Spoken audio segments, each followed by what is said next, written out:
Hi guys. Oh, perfect. Sa panagsalang guys. Ang akong anak guys, na eldest guys, iyahaning pinaka the best na luto.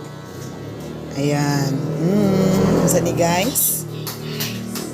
Nakapalit ko guys og isa ka cellophane kapak na scallops sa NCCC guys. 100 pila gito?